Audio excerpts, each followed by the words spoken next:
نهار تيفي خبر عاجل، فالنهار تيفي خبر عاجل نجيبوه يبقى حاير، يولي يتخبط ويعاير، يحوس يفهم وش راهو صاير، وعلى المباشر الوزير يعرضوه بالفساد والرشوة، زعما يتهموه، يحبسوا له قلبه ويزيدوا يخلعوه، مين يعرف صيبه صايرهم حبسوه، حتى لي دي بيتي تاني ما سلكوش، يتبلوا كوم الراس يولوا يشوفوا في الحباس، يخافوا من هضرة الناس سيرتو من الدياراس، كاميرا كاشي هادي غير ما تتخلعوش.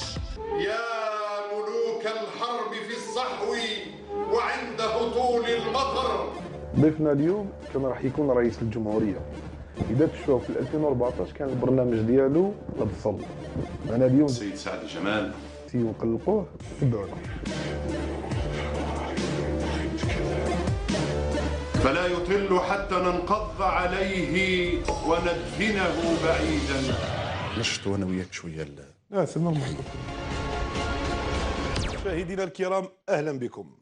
نتواصل معكم الآن على المباشر في نقاش جريء مع أحد المترشحين السابقين للرئاسيات وزعيم حركة الصحوة الإسلامية الوطنية في الجزائر. أهلا بك سي جمال سعدي. أهلا وسهلا. نعم. وش تشوف أنت في الحركة اليوم، الحركة الصحوة الإسلامية الوطنية في الجزائر، كيفاش راك تشوف فيها وأنت راك تدعمها؟ بسم الله الرحمن الرحيم. اللهم صل وسلم على سيدنا رسول الله، هو قائد الصحوات. نعم. احنا كنا في نعم. نشاط تصحيحي في جبهة التحرير الوطني. نعم، في الأفلام. يعني 20 سنة، حوالي 20 سنة وإحنا في حركة. أنتم الجناح الإسلاموي في الأفلام. أنتم لا نقول الإسلامي لأن الأمة كلها مسلمة. لا، الإسلاموي، لم أقل الإسلامي. أيوة، لأني تعمدت. يعني أنتم الجناح. أنا أرفض هذه التسمية. يعني أرفض هذه التسمية لأن المجتمع. لعلمك سي جمال أنه أنت بالأفلان كما تقولوا من عباس المدني كان في الأفلان. يعني صحيح. كان الجناح الإسلاموي في الأفلان. يعني كنتم في نفس لا، مش الجناح، ليس نفس هذا، لأن الإسلام في الحقيقة الله سبحانه وتعالى قال إن جعلناكم أمة وسطا. نحن نحبذ الوسطية الإسلامية في أي حركية تنبذ العنف. نعم، تنبذ العنف. المشاهد الكريم الآن وتريد الإصلاح ما استطعنا. حتى الأنبياء يقولون كلهم على لسان واحد، وما أردت إلا الإصلاح ما استطعت. نعم. جمال سعدي رفضت الدولة أو وزارة الداخلية منحه الاعتماد لأنه يريد الخلافة الإسلامية، هل هذا صحيح؟ والله الخلافة الإسلامية هذه بعيدة جدا جدا عن هذا الواقع. أنا في يوم ما واحد إسلامي أو إسلاماوي، سميه كما شئت، قال لي أعجبني فيك كلامك، ولكن كيف نصل إلى تطبيق الشريعة؟ نعم، كيف؟ أنا أجبته في كلمتين لا ثالث لهما. قلت له لو يدخل عمر بن الخطاب رضي الله عنه سنسلم له الجزائر. قلت له أتعلم لماذا؟ لأن عمر هو العدل. لا، لأنك على بالك بلي عمر بن الخطاب صحيح مات، يعني ما يقدرش يعاود يحيى. لا نعم. لا هو يحمل كل صفات العدالة. سي جمال سعدي مقاول. أي نعم. وصاحب جريدة. أيوة. ومترشح للرئاسيات. أيوة. وشاعر. أيوة. ورسام. وكاتب. كل هذا الشيء وفي البرنامج الرئاسيات تلقاو غير البصل. هذا ظلم إعلامي. الفلاحة فقط، الفلاحة وحدة ممكن نديروا في الفلاحة في الجزائر 10 وزراء. هذا لقيمة الفلاحة وليس البترول. سي جمال احنا رانا على المباشر الآن. نعم. هذا هو جمال سعدي، تابعونا. جمال سعدي ابن مدينة تبسة، من الفلاحة إلى المقاولة ثم ولوج عالم الصحافة بعد تأسيسه جريدة الديار التي لا يقرأها إلا هو وبعض أفراد أسرته نظرا لرداءة المواضيع التي تعالجها الجريدة. جمال سعدي أو ما يسمى بجمال الزيوفار لا يملك في سيرته الذاتية سوى شهادة ميلاد ودبلوم في البناء. أراد دخول رئاسية 2014 ببرنامج ومشروع تصدير البصل لمنافسة شركة فولكس فاغن لصناعة السيارات الألمانية، وهو ما اشتهر به جمال في ذلك الزمن. سعدي يساند المعارضة، لكن فقط عندما تكون وسائل الإعلام حاضرة، ويعارض الموالاة عندما لا تسلط عليه الأضواء. إلا أن ما يشهد لجمال سعدي أنه طيب الأخلاق، لكن الأخلاق لا تساوي شيئا عندما تحضر السياسة. وندفنه بعيدا فسقوطه مريع، فلا يطل حتى ننقض عليه وندفنه بعيدا. ويبقى جمال زيوفار بخرجاته الغريبة مجرد رجل شبه سياسي يتسلى به الجزائريين في أوقات فراغهم. يا ملوك الحرب في الصحو وعند هطول المطر. مشاهدينا الكرام، سمعني. جمال سعدي الآن يكشف إذا كنت نكون صريح معك سأكون صريحا. اكشف ولو أدخلوني السجن اليوم. اكشف قبل مع المباشر. إذا الآن فيه معركة مستقبلية شرسة، معركة مالية ستقضي على الجزائر وعلى تاريخها. بمن شكون؟ بين مجموعتين ماليتين. من هم؟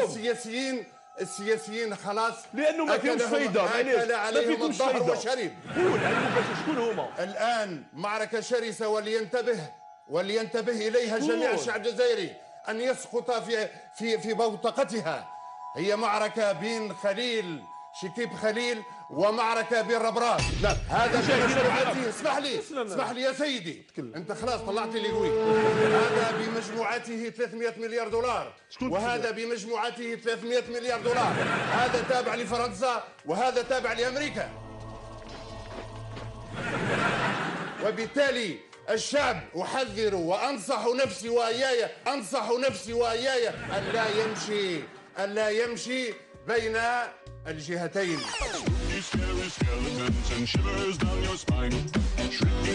لأنه الكلام خطير اللي قلته الآن. ربما سنغرق غرقا ربما لا ننهض بعدها أبدا. ما قاله جمال سعدي وتصريح خطير وسري، يعني استقصاه من الأجهزة الأمنية. جماعته في ديالها. أنا ليس لي علاقة بالجهاز الأمني. هو على ربراب ولا شكيب خليل، ما ليس لي علاقة بالجهاز الأمني. ما يعنيه إلا هو. أنا لي علاقة بالمهيدي، ما يعنيك إلا هو. لي علاقة بالشهيد. ما يعنيك إلا هو. تاريخ الثورة ألغي نهائي من الجزائر. نعم أقولها. يا سيدي، لا يا سيدي، لا تقل عني كلام هذا. أنا لا أريد اعتمادا. سامحني، لا أريد اعتمادا ولا أريد جريدة ولا أريد مالا. أريد تاريخ الجزائر أن نسترجعه. إن تسترجعوا أنت يا سي جمال. انتم لا بد أن نسترجع بالمهيدي الرجل. معليش نجيبوهم لقبر السي بن مهدي الله يرحمه. المبادئ الرجال، لابد أن ينهض الرجال من جديد. نجيبوه يا سي هناك رجال ولكن محظورين وتسموا فيهم الخنافس. عيب وعار عليكم تسموا فيهم الخنافس، والاخرين يسموا فينا تاع الخضار والسمسار. عيب على الإعلام. يا سي جمال، الإعلام لابد أن يكون ليس هكذا. يا سي جمال انت ليس هكذا. سيحاسبكم التاريخ. شحال تلاقيت مرة مع حنون؟ هذا ظلم. شحال تلاقيت مرة مع حنون؟ لا ألتقيها أبدا. جلده يا بلال، جلده. لماذا؟ لأن حنون كانت تعطي برنامج مخادع للشعب. لأن رئيسة العمال المفروض تغيير الاقتصاد الوطني من الاشتراكية. يا راهي كيما انتم قاعدين تشطحوا كاع على الموسيقى. كان باسم العمال. تشطحوا كاع على الموسيقى. نهار راكم على الموالاة، نهار راكم على المعارضة، وراكم تتقاعدوا بالشعب. إذا أردت أن أقول الحقيقة استمعني. قولها. الجزائر مرت ب4 أنظمة ريعية، وعندما أرادوا أن يستبدلوا الاشتراكية بالرأسمالية عجزوا لأن ليس هناك. انا دوك مانيش سعدي ما راهو فاهم فيها والو، وبلال بالعاده راهو يزيد في الغيتم ويسي يلعب له على المغامره. حتى جبهة التحرير الوطني، حتى الافلان، حتى الافلان يا عم. قولوا لسيداني لأن أنا كنت ثم معارض، وهذاك علاش ما عطاوليش لاغريمون. ما عادش محتاج لاغريمون. الان اكتشف. أنا أبكي من أجل الجزائر. لا أريد شيئا، أريد أن ننهض من جديد. فرنسا تريد أن تستعبدنا الآن. أنتم تحرمونه حق الكلام. انتبه يا أيها الشعب، إننا فرنسا هي التي ستدخل من جديد على سيدي فرنسا من جديد. يا سي جمال انت لا اللي بعثوك غالطين. أنا سعدي جمال اللي قلت لك، أنا سعدي جمال مانيش حزب الموالاة ولا حزب هذوما المعارضة اللي عيطوا المرة اللي فاتت. أنا مجرد بشر، لا أريد أن ينافسني أحد. لا أريد الجزائر أن تنافسها فرنسا الجائعة الفقيرة.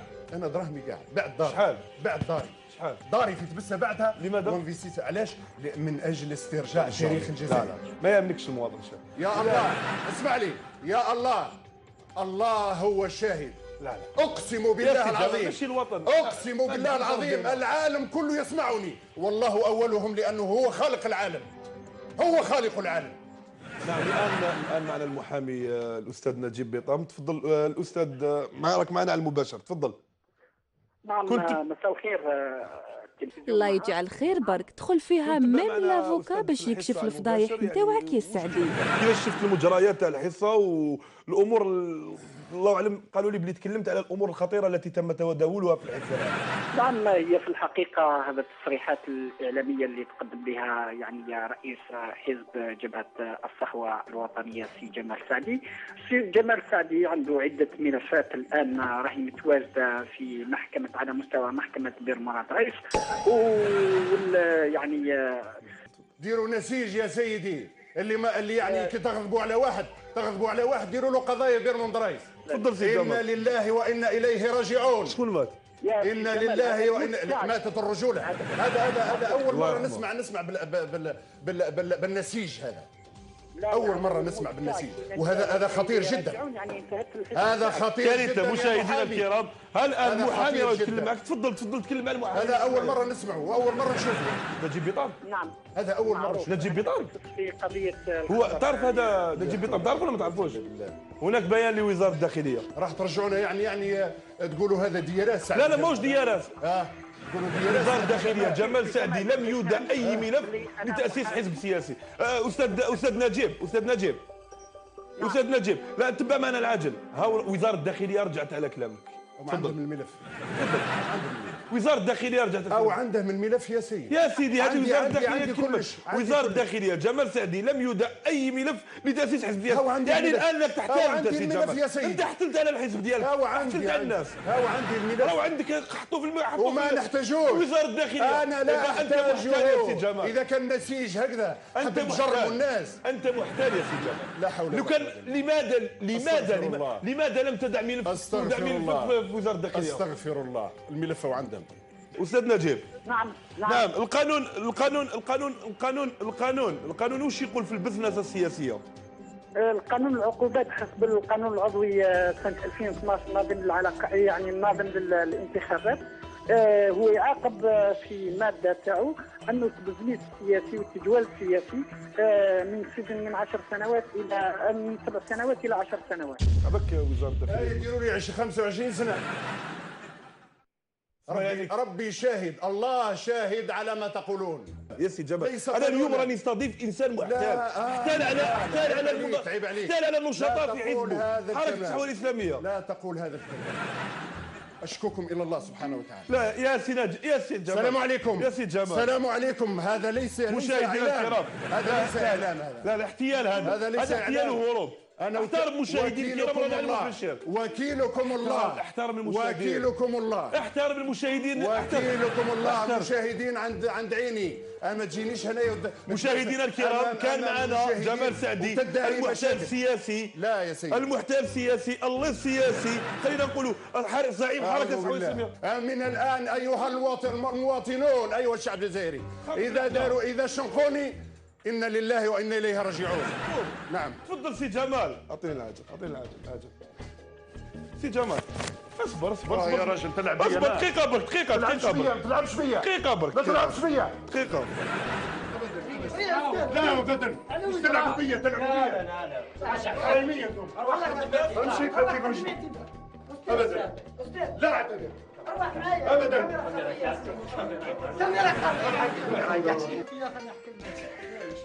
رائع جدا.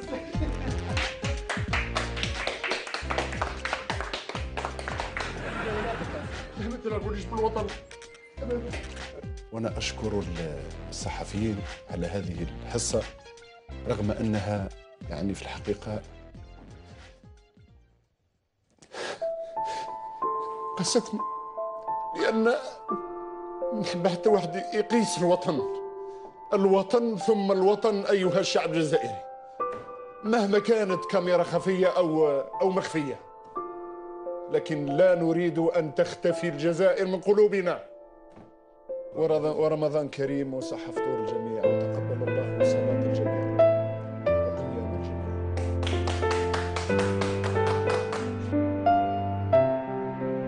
ايه يا سي سعدي، احنا نحبوك بزاف ودموعك عزاز علينا، ما لا نقولوا لك ما تسعفش، رانا حكمناك. عاجل خبر عاجل، خبر عاجل في النهار تيفي، خبر عاجل في النهار تيفي، خبر عاجل اللي يجيبوه يبقى حاير، يولي يتخبط ويعاير، يحوس يفهم وش راهو صاير، وعلى المباشر الوزير يعرضوه بالفساد والرشوة، زعما يتهموه، يحبسوا له قلبه ويزيدوا يخلعوه، مين يعرف صيبه صايرهم حبسوه، حتى لي دي بيتي تاني ما سلكوش، يتبلوكوا الراس يولوا يشوفوا في الحباس، يخافوا من هضرة الناس